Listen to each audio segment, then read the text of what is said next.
Y'all ready for Thanksgiving? Yes. See, I got my good little mug today, Harvest Blessings. Yes, yes. And I want to talk about, some things I'm grateful for. You know what? It took me back to church. Y'all remember the song? Every day is a day of Thanksgiving. Take the time to glorify the Lord today. He keeps on blessing me, keeps on blessing me, yeah. He opened my eyes that I might see. He's blessing me every day, y'all. Every day is a day of Thanksgiving. Take the time to glorify the Lord today. I had to get that off my chest because it took me back to my church roots. And I just want to say I'm grateful for so many things, but I want to say I'm so grateful to be, like 3 months or so in of the show. So I am so grateful for all of you guys for coming to see me on the show, for watching the show, bringing all this beautiful energy. I watched some of y'all do y'all 2-3 steps up out here, bringing that lovely energy, and I just want to let you know how grateful I am for all y'all, my staff, my crew, the Jennifer Hudson Show. And make sure you take the time to think about what you are grateful for. Okay, see, look, okay, now I got to get into this. Because now for me, I call this the holiday kickoff time. Now, I've been putting my Christmas tree up, I don't know how long ago, because that goes up right after Halloween. So I don't play with the holidays, y'all. Okay, I got my son and all his cousins with me. We're about to go home this week. And for me, it's like we never know where I'm going to be leading up to Thanksgiving. So I call it Thanksgiving Eve, okay? So I like to celebrate kind of like the day before, like all the decorations up, but I don't turn my lights on, my holiday lights on, until after Thanksgiving dinner. That's one of my traditions. But see, with the boys, they come up, it's all about the babies, right? So give them a hand, yes.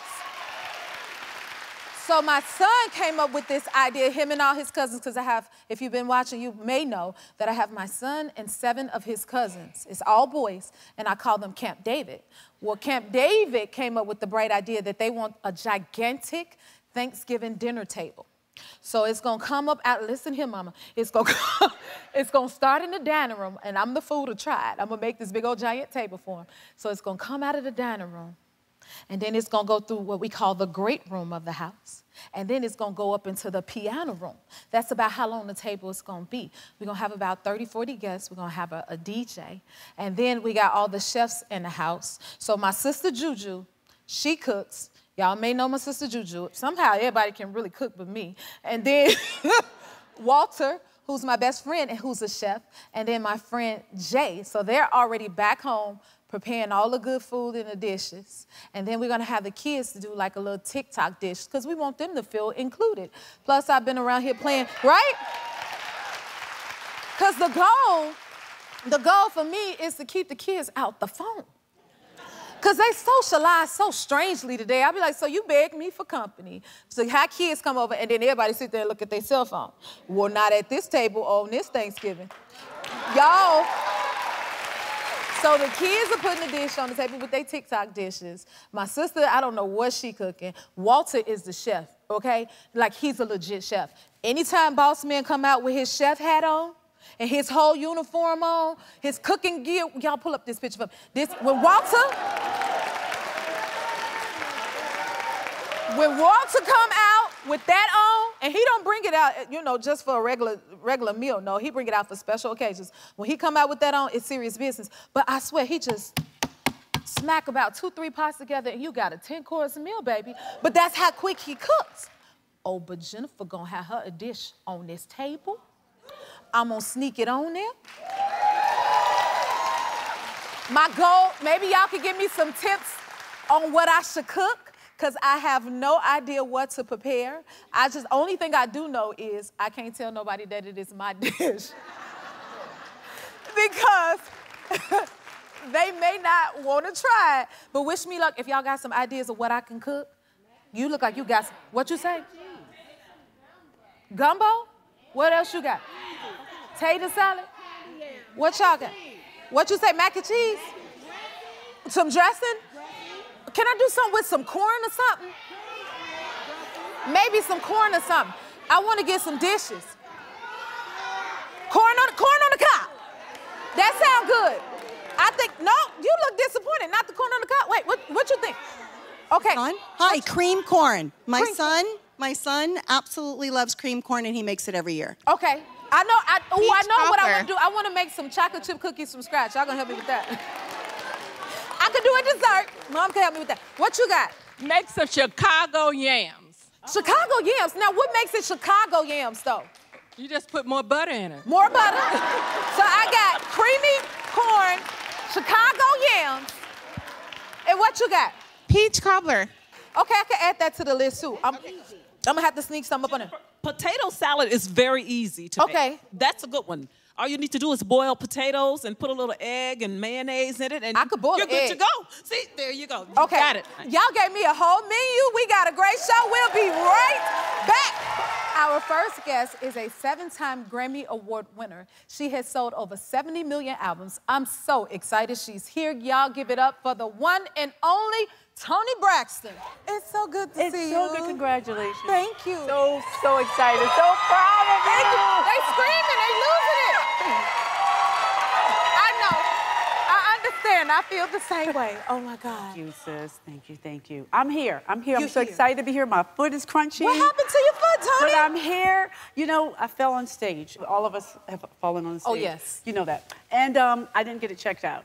You didn't and I didn't years. For years you didn't? Years. You got to take care of your feet, girl. Yes. We know. And so here I am today. I had surgery, and I got this cute boot. Well, you rock everything. You make anything. Don't she make everything look good? Make me want to put a boot on. Right? You know, I was trying to be tall, because, you know, I have height envy, and you're so tall. She's so tall. I hate her. I love her, but I have height envy. She's like, what are you, 5'10"? You know what? That's the #1 thing I get, Toni. People always say, I never knew you were that tall. I knew you were that tall, though. I knew that. Remember the Clive thing? We used to talk and hang out? But I'm 5', I say I'm 5'2", but I'm really 5'1". You're 5'1"? But look at her. What? I'm 5'1". Whole supermodel. I mean, what are you doing for Thanksgiving, Toni? I know, right? I'm getting ready. We've already started cooking. Oh, what? Oh, yeah, the family, the Braxton family. We start like almost 2 weeks out. Yeah. And we have cook-offs, and we're at different spots this year. I'm going to be in LA, and some of the family's going to be in Atlanta. So we're going to eat via Zoom. Going to do the whole Zoom thing. So you all going to get on Zoom and have the dinner? Have the dinner. We've already started cooking. We started, we have both macaroni and cheese, the yellow and the white macaroni and cheese, very important. Oh, you're a deep cook. We have both. We have the collards, we have the string beans, we have everything. The only thing we do last is the stuffing, because you need the drippings from the turkey. So you do it last? Yeah, do that last. Because you need the drippings. We do both, cornbread and... You see, I'm taking notes. This ain't my department. Yes, we need the drippings. And, you know, Tamar and my family, my sister Trina, they do the chitlins. It's not my thing. See, I used to have to clean them. Yeah, they clean them. It takes weeks, and they freeze them. And then, like, one time, Tamar and my... Can she cook? She brought the chitlins on the plane. Yes, our whole family can cook. We have cook-offs. Okay. She brought the chitlins on the plane years ago, and Prince said something to me. What's this I hear about your sister Tamar took the chitlins on the plane? This is Prince. And so, yeah, she said, girl was in a Chanel bag, so we was okay. She put them in a Chanel bag? On the plane. Nah, I'm not going to do that. The stinky girl on the plane. Really? Yeah. Okay, so you got to... serious for us. I got to get to one of y'all holidays. What is Christmas like? Do you do a lot of decorations? We already started. You did? Oh, yeah. Yes. Oh, we start, like, right after Halloween. So my tree's up, so you get it. So you get it, too. And you're a PK. Are you PK, you're a church girl? I'm not, but I, born in the church, the whole family. So we understand. So did y'all get to celebrate Christmas? We did. You didn't get to celebrate Christmas? You didn't get to celebrate Christmas growing up. Really? We were like apostolic. Okay. So very, very, very strict, like very Old Testament. And so when we got older, we started celebrating, like, we always kind of celebrated the birth of Christ, but celebrating with the tree and stuff, we never did. So we got older, to college. To college, so that's how y'all got into it? Yeah. Okay. Well, do you do Black Friday? Big deal for me. Very important. I've already started. Amazon already have things that they've started. Yes. Very important to me. Yes, Black Friday. I like to get my little bargains. You know, I have a whole list of things. Are you a shopper, Toni? I'm a shopper. I love home stuff. So anything that has to do with the home, they get all my money. Yes. Everything. I'm going to have to take some notes and tips. I got so much stuff for you. And you know what? Sometimes you have to be careful because make sure you have it going to the right address because you're going to be mad. That default address is going to mess you up, so make sure you check the address. Okay. Now, your boys, they're like grown now, right? How old are they? They're 19 and 20. 19 and 20. I cannot believe, they almost look like twins. Though. They look a lot alike. I was a little fast. They're 15 months apart. Oh. Yeah. That's why they look so much alike. Yeah, we call them Black Irish twins because they're really 14 months apart, but I feel good about saying they're 15 months apart. So those are Look my how boys. handsome they are. Denim and Diesel. I'm really excited and proud of them. They're both in college. They're in college? They're both in college. So I've been trying to teach them about dating. First of all, they don't know how to cook. I don't like that. Oh, so they can't cook? No, they can't cook. I'm teaching them how to cook. I'm like, how you gonna get a girl? You gotta at least cook, you know, spaghetti. What you doing? You gotta try something. I'm like, and chivalry's not dead. You have to open doors, you know, and pay for stuff. Get them. It's very important. Get them. So they're good kids. They're good kids. Oh my goodness. So are they into music? They love music. They Mom's do? not their favorite artist. You're not? No, I'm not their favorite artist. No, I'm not. No, they What much are they prefer into? Drake and, you know, all the younger generation, Yeah. which I'm really excited and proud to be a part That's of. how You know, my son I'm learning. is. How's your baby? 13 now? He is 13. Is he really? He is. He's so handsome and yummy. And you think I'm tall? He's tall too. Toni, he size 13 shoe, he almost taller than me, and that's his goal to get taller than his mama. Now, do you think a lot of babies have been born to your music? I hear that, but you know what? I hear that all the time, but I don't get it because my songs are sad love songs. But they sexy, though. But they sad. You know, I don't understand it. Like, I don't know if you know Kim, Lil' Kim. You know, I love Lil' Kim. Yes. Got it going on. We all love Lil' Kim. Yes. Love me some Kimmy. And she came up to me one day. She said, Toni, girl, I love you. But when I get married, I want you to sing at my wedding. And I said, Kimmy, you don't want me to sing. I don't have any happy love songs. But she said, girl, I want you to sing. You mean the world to me. You are my everything. I said, but the first verse is... The first verse? The first verse is if you would give me one reason why I should believe you, believe all these lies that you tell me. I'm like, Kimmy, that's not a good song. Girl, can't nobody understand what you say? Just sing the song. That is hilarious. Boy, with Toni, we'll be right back. Where have you been, young lady? Me? I was with Hank. Until midnight. Why didn't you answer any of my texts? I left my phone in the car. I didn't want to worry you. Well, I was worried. I should have checked in. Sorry. And we're back with Toni Braxton. A Christmas Spark. You're an executive producer. Tell us what it's about. Christmas Spark. I'm so excited to be producing this movie, and I've done several movies for Lifetime. It's 5 movies, and 4 of them I got the opportunity to executive produce. So girl power. I'm excited about that. But this movie, you know, I wanted to do something fun, something a little different. We know, you know, there's always that brawny guy, you're in the lodge, and it's going to be a whole bunch of Christmas decorations. But I wanted to show something a little different. This is a mother-daughter movie as well as a love story. You know, my mom is dating, guys. You know, Miss E, she's dating. My mom is dating. Go, and in Mom. this movie, my character is dating, so the roles have changed. So the daughter's waiting up for the mom to come home. Like, Mom, where are you? Are you on a date? Are you guys, what are you doing? You know, so it's how the roles have changed. It's a beautiful mother-daughter story. I recommend everyone watching it with your mom, your daughter, your auntie, your kids. It's a wonderful holiday movie. I love a holiday movie. Thank you for bringing us that. Yes. And your mom's been dating, so how's that been going for your mom? My mom is dating, you know, she's on a couple apps. She just started. She won't tell us. She won't tell us, but my kids and the grandkids are helping her with her profile. But she won't tell us about the dates. She did tell us she went on 1 date. Yeah. I'm excited for her because the roles are changing. My mom and my dad are divorced. So, I mean, what do I say to my mom about dating? How do we talk about do you give her advice? Not really. My sisters be trying to give her some advice. I'll listen. Like, she'll ask little things, you know, because moms don't want their kids to know what they're really doing in life, they really live, which I understand is a respect level, but I'm excited that she's getting out there. She's like, I have to get you guys a stepfather. It's time.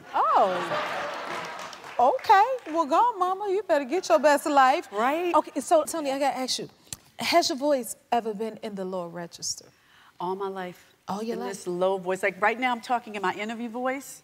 Yes. Because my regular voice is like B. Arthur from the Golden Girls. Hey, Ma. It's very low register, but it's always been, you haven't seen those little kids, that little girl who had that low, deep voice? I was that kid. Yeah. It was always low and it's a little androgynous at times. It's so good. Nobody gets it. So? Yes, it's your own signature sound. Nobody sounds like it. Now, I know you didn't sing, because Kelly Rowland was here recently. Yeah, I saw y'all. And then I saw when you responded, you was like, do I sing that low? But it's just, how do you sound to you? What do you think you sound like? I can sound a little bit like Anita Baker, whom I love. Oh, my God. Yes, I love her. Oh, my God. Don't we love some Anita Baker? That's who I wanted to be when I grew up. I always told people that I would hear Anita Baker and I wanted to be just like her. I could sing like Michael McDonald because we both have that, like our voices in like a compressor a little bit. So those type of singers that I could register to, because I could also sing in their key. Can you give me a little bit? Which one? Of who? You'll put me on the spot? I don't know. Oh, my God. I didn't practice. Can you do Anita? Oh, just real quick. See, if I could sit, I would sit and play something, but I have this boot on. I wish you... I can't, I got the boot. I need to sustain pep. You know Toni Braxton plays the piano, right? And I do. Okay, I got my own question, because why you don't never play when you sing? I do in my concerts sometimes. Okay, well, I got to get to a couple of more shows because I want to see you play and sing. I love it. I'm so happy you're here for me to ask you that. Now, Toni, you not slick. You was going to give me a little bit of somebody real quick. Oh, my God, what could I sing? Can you bring me joy? Anita song. I mean, I can sing whoever you want. I can sing you. Could I sing you? That's hard. Let me see. Oh, my God. Give me that You Bring Me Joy again. You Bring Me Joy? That's my favorite Anita song. Is it and really? I got Toni Braxton sitting here. One more time. Really? My favorite is apple pie, bum, bum. That's my favorite. Oh, my God. It's Toni Braxton. Okay. I had to have that moment. I got off track. Listen. Okay, you know what? We'll be right back. You're going to play again when we come back. Me and Toni having so many moments up here. We're back with Toni Braxton. Okay. Let's talk about this skincare line, Nude Sugar. I like the name of that. Tell everybody what it's about. Yes, I'm super excited about it. It's a new line that came about a year ago. You know, I have stupid lupus, and it picks on me sometimes. So my team and I developed something that was vegan, friendly, smelled delicious, but luxury body care. Very important to me. You know, something thick and all the great emollients that your skin needs. And all different cares from your neck down. I didn't do the face, but it's from the neck down. Now, one of my favorite products is the booty products. The booty. Y'all better listen and she talk about it. It's my absolute favorite because, you know, the booty, we tend to forget that area sometimes. Just the skin, the texture of the skin, right, girls? You forget that. And I developed these products that just smooths it out a little bit. Then it's not going to give you a bigger butt. I'm not going to lie. You're not going to look like that. Okay. But it will smooth it out, evens the skin complexion, and it just overall makes the skin just look radiant. I love it. And the shower gels and the lotion is one of my second favorite. I love it. So that's my game. We get to feel as sexy as Toni. Okay. Yes. All right. I can't have you here and not have a girlfriend moment. Okay. So I have some girlfriend questions. This is always fun. I'm going to get right to it. Oh, my gosh, she's going right in. Okay, here we go. Toni, who was your first celebrity crush? Oh, my gosh. Uh-oh. This is a true story, guys. I'm a little ashamed, but I'm going to be proud because it was my moment.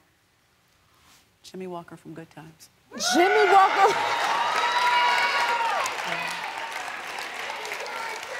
Don't be shy. I swear that was my crush. I loved him because Janet was like the only role model I had in my age group. Yeah. And her character had a crush on JJ, so I had a crush on JJ.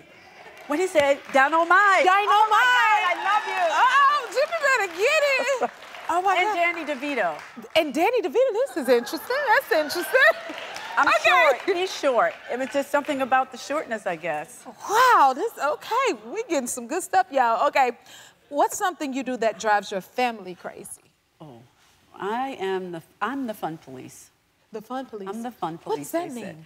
Well, they said if they're having fun, I stop them from having fun. I'm like parental. So you're very serious? Well, you know, I'm like the designated driver. I'm the oldest sister, so I have to make sure they all, you know, okay. So keep them in line? Yeah, keep them in line. And they say I'm the fun police. Who's the most playful? Of all of my sisters? Yeah. You know, we lost one of our sisters. Yes, we lost Tracy. I'm so sorry to hear that. Yeah, I was a little sad. It was the first holiday without her, but you know what? She's here with us in spirit, so we're going to be okay. Yeah. She is. So Tracy was probably the most playful. She was the most playful. You know, we had the show Braxton Family Values, so we're all an animated bunch. So we all come together, and that's why holidays are such a big deal for us. Oh, that's beautiful. Your sound is amazing. It's like no other. Whose sound? The sound of your family, like your sound of your voices. You're sitting here, so I gotta have this moment. Okay. Like, it's just a sound that's all y'all own. It's like the Braxton sound that just is so warm. It is. It almost feels reminiscent to me with y'all harmonies. It's like an organ. Yeah, it is very good. Because it's nothing like when family harmonizes together. I agree. It's like so tight. Yeah, it's very tight. Yeah. Okay, let me get back to my questions. If you had to pick another actor to do a love scene with, who would it be? An actor? Yeah. Like Brad Pitt? Like a Brad Pitt? That's what you're going for? I'm there. Brad Pitt, you hear that? Brad Pitt would be my guy. Although Michael Ealy is kind of yummy too. There you go.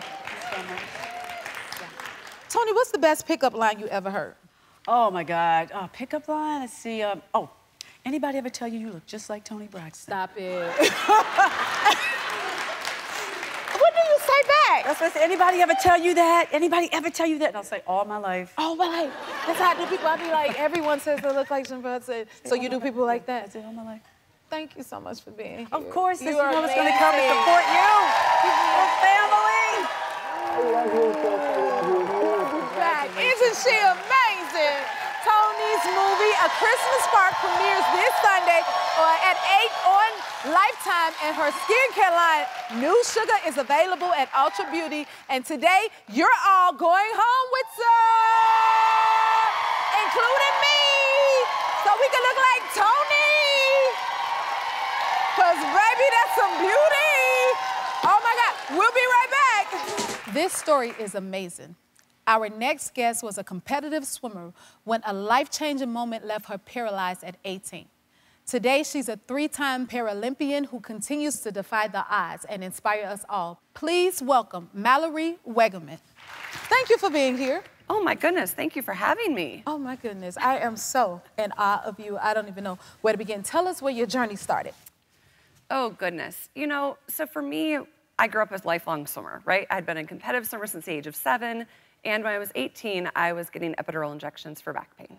And unfortunately, one of them didn't go as planned, and I was left paralyzed. And you know, January is the 15-year anniversary. And I say anniversary because we choose to celebrate every year. Yes. We have since year 1. And I think there's this notion that when adversity strikes, our adversities are all defining. They are the thing that will define every aspect of our life moving forward. And for me, for so long, society told me that my paralysis was going to be my defining factor. And, you know, society met me with the statistics after my injury of you'll never graduate college, you'll never have a full-time career, you'll never fall in love, get married, have a family. Like, statistically speaking, what kind of my expectations were in this life. And now we're coming up on 15 years. Wow. And I'm living this life that's the very life that I was told for so long somebody in my situation will never have. Wow.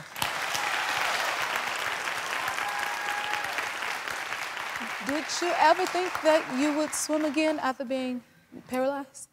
Oh gosh, no. I don't think I thought, there's so many things I thought I'd never do again after my injury. Fortunately for me though, I found the water 2.5 months after my paralysis. 2.5 months? 2.5 months after. Wow. Made my way back in, and for me, the black line was the very thing that kind of connected to my past, and it led me forward. And little did I know I'd go on to become a 3-time Paralympian and 5-time Paralympic medalist. I mean, right? Oh my God, right? I am so blown away by you. Wow, okay. Did you ever think you would be a 5-time medalist for the USA? You know, no, and I think that's the crazy thing about life, right? Like I said, we think that our adversity is all defining. We have these low moments. Every single one of us does. We as a society just went through an extremely hard season in our world. But in there, we find those silver linings where we realize that those adversities, those very things that we think become kind of the defining factor, they're more just a part of the fabric of our being. And they're the thing that gives us that strength and courage and resolve to go out and conquer those dreams and fears that we have and see what's possible for us in this world. We are something. We are really something. Woo! And congratulations, because you're expecting your first child. I am. That is, wow. Oh my God, how excited are you? We are so excited. It was a long journey to get here. We went through a pretty drawn out IVF journey. And so to get to this point and to be able to now celebrate being 22 weeks pregnant with our first child and know what this journey will be. You've been so open about you and your husband's experience with infertility. It takes a lot of courage to do that, but I mean, I am so in awe of you. Like, I was like, this is beyond amazing. So congratulations to you. Thank you. For everything Thank you. You've turned around in every way. Go ahead. And I think in that, Jennifer, one of the things too is infertility is so very seldomly talked about in society, but yet 1 in 8 couples go through it. And when you go through infertility, it affects men and women equally, but most men don't talk about it. And my husband has been so courageous and so vulnerable in talking about the fact that it exists as male infertility on his side. And so we chose to go out and talk about it and change that stigma. And especially as a female, and in your profession, you're kind of told you got to pick one or the other, and balancing as a woman in your career, how do you do both, let alone as a professional female athlete? I think that was so important for us to show that we as individuals have the power to live in the simultaneous. 2 things can be true at the same time. And we can navigate through and continue to go out and keep fighting for those dreams.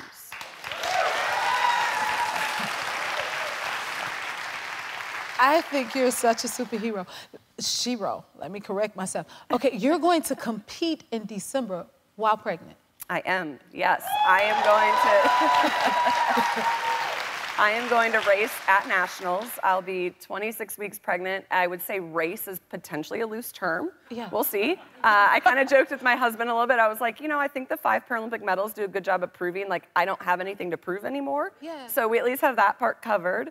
But I think it'll be so special to do what I love most with little one. And at the same time, too, I think there's an element of sport has the power to transcend, right? Has the power to make a statement and showcase what's possible.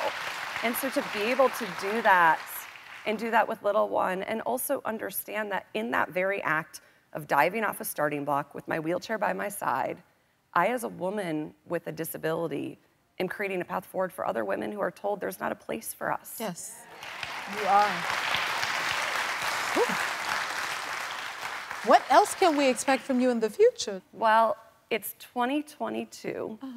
And that means that Paris is less than 2 years away. So the Paris 2024 games are coming up with a vengeance. They are coming literally on our tail right now. So we are very excited to welcome our first child in March. And then the plan is for me to get back to training. Get back to training. And go for Paris. And there would be no greater joy than to get behind those starting blocks in August of 2024 and see my husband and our little one sitting in those stands. Oh, that is so beautiful. We will be watching, cheering you on. Can I just give you clap? You are amazing. Thank you so much for being here. We'll be right back. I'm so excited for my next guest. She was a dream girl with Beyonce and I, and her new series is called Let the Right One In. Take a look. If the world were good, you could wear whatever you want. Be exactly who you are. And if I could do a magic trick, it'd be to make the world more like you. Make it worthy of you. The world's...